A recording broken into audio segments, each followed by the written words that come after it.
Nous allons corriger le manuel rouge à la page 93. Les numéros 1, 2, 4, 6 et 7. Donc, on peut voir pour la question numéro 1, on demande quel est le rapport de similitude entre les solides qui sont, bien sûr, semblables. Et on vous demande après ça de trouver un autre rapport de similitude. Mais on va voir que, dans le fond, c'est pas très compliqué d'en trouver un autre. Il suffit de changer l'ordre dans lequel on compare les mesures. Alors, si on a une sphère dont le diamètre mesure 9 cm et une autre sphère dont le diamètre mesure 3 cm, ben le diamètre, dans le fond, c'est un segment, c'est en une dimension. Donc, on s'en sert, on peut comparer les diamètres pour trouver le rapport de similitude. Donc, on pourrait prendre le diamètre de la grande sphère divisé par le diamètre de la petite sphère. Et ça va donner 9 sur 3. Et ça va donner un rapport de similitude de 3. Bien sûr, si on l'avait fait à l'envers, au lieu d'avoir 9 sur 3, on aurait eu à la place 3 sur 9. Et en simplifiant, on aurait plutôt eu un tiers. Et c'est pour ça qu'on a la version 1 et la version 2. Alors, c'est juste ça la question ici. On fait juste attention.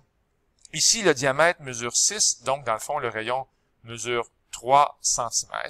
Lorsqu'on compare les rayons, on peut faire 2 pour 3 ou bien 3 pour 2.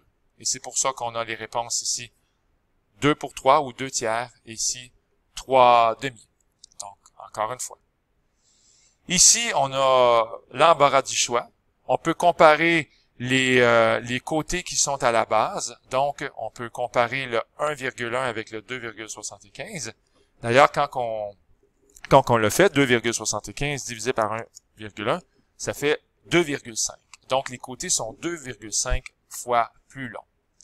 Je dis qu'on a l'embarras du choix parce qu'on peut aussi comparer les hauteurs ensemble. Et quand on fait le rapport des hauteurs, ça donne également 2,5. Sauf que 2,5, c'est la même chose que 5 demi. Alors, on a 5 demi et on a bien sûr 2 cinquièmes. Et finalement, pour le dernier, en comparant ici, on va trouver les réponses qui sont plus hautes.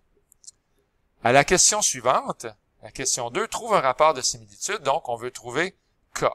Et à chaque fois, on dit que la figure de gauche, c'est la figure initiale. Donc, initiale, image, initiale, image. Et à chaque fois, en passant, bien sûr, on a des figures qui sont semblables. C'est très important. Étant donné que ici, le triangle à droite semble être plus gros, ben, je m'attends à ce que le rapport de similitude soit un nombre qui est, bien sûr, plus grand que 1. D'ailleurs, ça donne 1,4142, 3 petits points. Racine de 2, il est spécial, celui-là. Je vais y revenir dans quelques secondes. Pour les autres rapports de similitude, on a des nombres qui sont plus petits que 1. Parce que la figure qui est à droite, la figure image, ici, ici, ici, semble être plus petite. Donc, en divisant un petit nombre par un grand nombre, c'est normal qu'on obtienne un nombre plus petit que 1. Bon, alors ici, on trouve l'aire du petit triangle, ou l'aire du triangle initial. Et on va trouver 4 fois 5 divisé par 2. On va donc trouver ici 10 cm². Et lorsqu'on compare les aires en faisant 20 divisé par 10, on trouve le rapport des aires. Et j'insiste, K2, qui est le rapport des aires, c'est l'aire du grand sur l'aire du petit. On trouve 2. Il y a 2 fois plus de surface à colorier. Donc, les lignes ou les segments sont racine de 2 fois plus longues. Donc, ici, on a le rapport de similitude, c'est racine de 2. À la question B, ben ici, on va pouvoir trouver l'aire du petit cercle, et ça va être tout simplement pi fois le rayon au carré. On va donc trouver 16 pi mètres carrés. Et si je compare les aires, toujours en faisant l'aire de ce qui est à droite divisé par l'aire de ce qui est à gauche, ça va faire 16 pi divisé par 256 pi. Il est ici d'ailleurs, on l'associe avec K2. C'est le rapport des aires. Bien sûr, les pi se simplifient. Il va rester 16 sur 256, ou bien 1/16e. Donc, finalement, le petit cercle, il est 16 fois plus petit. Et en faisant la racine carrée de 1/16e, on trouve 1/4. Donc, le rayon, il est 4 fois plus petit. Le rapport, ici, c'est 1/4. On poursuit à la question C. Qu'est-ce qu'on veut savoir? On va pouvoir ici comparer les aires latérales. Ici, bien sûr, on va trouver que le rayon, c'est 1 décimètre. Et on va pouvoir trouver l'aire latérale, ici, du cylindre, du petit cylindre, tout simplement en faisant, c'est un L, l'aire latérale du petit, tiens, ça c'est clair, en faisant tout simplement 2 pi RH. Et en faisant 2 pi RH, on va obtenir que l'aire latérale du petit cylindre, c'est bien sûr 4 pi décimètres carrés. Alors, lorsqu'on va comparer le 4 pi avec le 100 pi, ben, soyez pas surpris, si on trouve 1 sur 25, tiens, ici, on a le 4 pi avec le 100 pi, les pi s'annulent. On compare bien sûr les aires latérales. Et donc, le rapport des aires est de 1 sur 25. Et donc, le rapport de similitude, la racine carrée de 1 sur 25, c'est 1 sur 5. Et finalement, ben ici, je pourrais trouver également l'aire totale, je l'ai déjà, ben je pourrais aussi trouver l'aire totale de ce joli prisme. Donc, en calculant tous les côtés, on va trouver que l'aire totale est de 14 mm². Alors, en comparant les aires totales, ben ici, c'est écrit l'aire latérale. Je ne sais pas pourquoi c'est écrit l'aire latérale. Je pense vraiment que c'est une erreur. C'est vraiment écrit totale. Donc, on va aller corriger le tir. En comparant donc les aires totales, voilà. On va juste écrire R du petit divisé par l'aire du grand. Ça implique que c'est l'aire totale. On trouve un rapport K2 est égal à 1/9. Donc, le rapport de similitude, c'est bien sûr 1/3. Et on arrive ici, on veut calculer le volume de chacun des solides. Alors, bien sûr que les solides sont semblables, c'est très, très, très important. Et allons-y avec la première question. On pourrait trouver ici facilement avec Pythagore l'apothème du grand cône.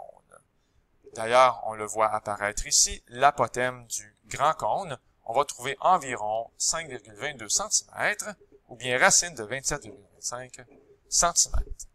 Et en comparant les apothèmes, on trouve un rapport de similitude de 1,044. Donc, autrement dit, si je prends la mesure ici, l'apothème du grand cône, divisé par la mesure qui est ici, qui est de 5, ça va donner que c'est 1,044 fois plus grand. Donc, il n'y a pas vraiment une grande différence, mais il y en a quand même un petit peu. Il est un petit peu plus grand, le grand cône, que le petit cône. On fait K3, on a donc le rapport ici des volumes, et si c'est pas un beau nombre, ne paniquez pas, c'est pas grave. Le volume du grand cône, il est 1,13799 fois plus grand que le volume du petit cône. D'ailleurs, le volume du grand cône, on peut le trouver avec l'aire de la base fois la hauteur divisé par 3, et on va trouver 11,78, bien sûr, centimètres cubes. Alors, je vous rappelle que K3, ben, c'est le volume du grand sur le volume du petit. Et bien sûr que K3, on le connaît, c'est ici 1,13799. C'est le volume du grand, donc 11,78, divisé par le volume du petit cône. Et moi, j'aime bien voir cette démarche-là à l'examen. Ça me montre que tu fais les choses dans le bon ordre. Il suffit de faire, dans le fond, quoi? Ben, il suffit de faire 1 fois 11,78 divisé par 1,13799. Et ben voilà, on est en train de faire le calcul ici, et ça donne un volume d'environ 10,35 cm3. Bien, bien, bien. Quoi d'autre? Quoi d'autre? On va se déplacer un peu par là, ça va nous aider. On a ici B. Donc, pour B, qu'est-ce qu'on peut comparer? On peut comparer facilement les hauteurs. Hein. On a la hauteur de la grande et la hauteur de la petite pyramide. Donc, moi, je comparais tout de suite les hauteurs. D'ailleurs, c'est fait ici. Et ça donne un rapport de similitude de 5 quarts. Et tout de suite, étant donné qu'on parle de volume, ben, je le mets exposant 3. Et ça fait 125 sur 64. Donc, avec ça, ben, ce qu'on peut faire maintenant, c'est on peut trouver, par exemple, le volume de la grande pyramide. Donc, c'est l'aire de la base fois la hauteur divisé par 3. Alors, c'est sûrement ça qui a été fait ici dans le corrigé. L'aire de la base, 0,8 à la 2, fois la hauteur divisé par 3. Donc, ça nous donne ici le volume de la grande pyramide. Et j'espère qu'on va pas oublier de mettre des unités de mesure. Ce sont des décimètres cubes. Donc, on se sert du rapport de similitude pour trouver le volume de la petite pyramide. Donc, à chaque fois, c'est toujours ça le principe. Ici, qu'est-ce qu'on peut faire? Bien, on peut comparer. Comparons ce qu'on peut comparer. Alors ici, on va trouver le rapport de similitude en comparant ce côté-là avec ce côté-là, en divisant donc 2,31 divisé par 2,1. J'ai toujours la tendance de prendre la grande mesure divisée par la petite mesure. Donc, à la lettre C, encore une fois, on a fait 2,31 divisé par 2,1. Ça nous donne le rapport de similitude. Et on se sert de ce rapport-là pour trouver des mesures manquantes. Par exemple, la hauteur du grand prisme. Donc, la hauteur du grand prisme, ici. Donc, on va pouvoir se servir du 3,1 et du rapport de 1,1 pour trouver la hauteur du grand prisme. Et après ça, on va pouvoir trouver le volume du grand prisme et aussi le volume du petit prisme. Donc, voilà, je vous laisse regarder, corriger pour la question A, B, C et D. Ici, c'est charmant comme tout. Le rayon de Neptune est 10 fois plus grand que celui de Mercure. Alors, imaginons ici qu'on a un très grand rayon et ici un tout petit rayon. Mais lorsque je compare les rayons, je suis en train de parler de K. Donc, c'est le rapport de ce qui est en une dimension. C'est le rapport ici des mesures des rayons. Alors, les rayons sont 10 fois plus grands. Ça veut dire que l'air, elle est 100 fois plus grand et le volume, il est 1000 fois plus grand. Donc, indique le rapport entre l'air total et le volume total. Bien, clairement, ici, c'est ici et ici. Tout simplement, on a nos réponses. Alors, encore une fois, on a nos réponses. Le rapport des airs est de 5, celui des volumes est de 1000. Et pour terminer, le pamplemousse de 12 cm de diamètre et de 18. Donc, encore une fois, on est en train ici de comparer des diamètres. Donc, on est en une dimension, 12 et 18 cm. Donc, je peux écrire que le rapport de similitude, 18 sur 12, ou bien 3 demi, ou encore une fois, 1,5. Étant donné qu'on parle du prix, quand on parle du prix, le prix, là, il est proportionnel à quoi? Le prix est proportionnel au poids. Et le poids, il est proportionnel à quoi? Il est proportionnel au volume. Alors, j'ai vraiment besoin ici de parler de K3. K3, il a rapport avec les volumes. Et c'est vraiment le volume qui va influencer sur le poids et qui va influencer sur le prix. Alors, K3, c'est 1,5 exposant 3, ce qui fait 3,375. Alors, il est juste un peu plus grand quand je regarde le rayon, mais il est quand même 3,375 fois plus gros. Lui, ici, il va être 3,375 fois plus gros. Et donc, plus lourd. Et donc, plus cher. Alors, il devrait coûter, dans le fond, combien? Ben, si lui, il coûte 50 sous, le petit, ben, l'autre, il devrait coûter, donc, un prix qui serait juste et honorable. Ça serait 3,375 fois les 50 cents. Et clairement, ça veut dire que il devrait coûter 1,69 $. Et clairement, ça veut dire qu'il n'est pas assez cher. OK, parce qu'ici, c'était juste 1 $. Alors, je vous dis un beau bonjour tout le monde, et c'était Luc Allard qui vous dit au revoir.